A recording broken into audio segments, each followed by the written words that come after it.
pouvoir pour la première fois faire un dépistage des principales anomalies de nombre de chromosomes et en particulier la plus fréquente, c'est-à-dire la trisomie 21. Simplement à partir d'une simple prise de sang et d'un séquençage massif de cet ADN fœtal qui circule chez les mamans en début de grossesse. C'est vraiment une révolution pour nous, une révolution en génétique.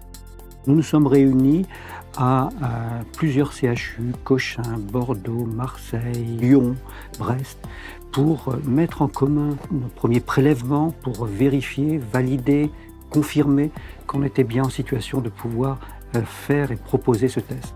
Nous sommes dans un test de dépistage et ça concerne les femmes qui sont dites à risque, c'est-à-dire les femmes pour lesquelles l'âge maternel, pour lesquelles les images de suivi échographique de la grossesse permettaient de penser qu'elles faisaient partie d'un groupe à risque.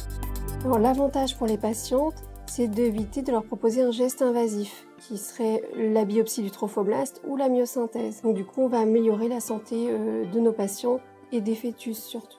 Il y avait quand même beaucoup de stress et d'angoisse liée à cette incertitude parce qu'elle se savait à un risque. Et donc là, on va pouvoir la rassurer et lui dire que son risque lié à la trisomie 21 est vraiment diminué. Brest a été un des moteurs à l'initiative de ce projet. Brest fait partie des premiers centres académiques au niveau national à proposer ce test en routine diagnostique. C'est une révolution dans la prise en charge des patientes.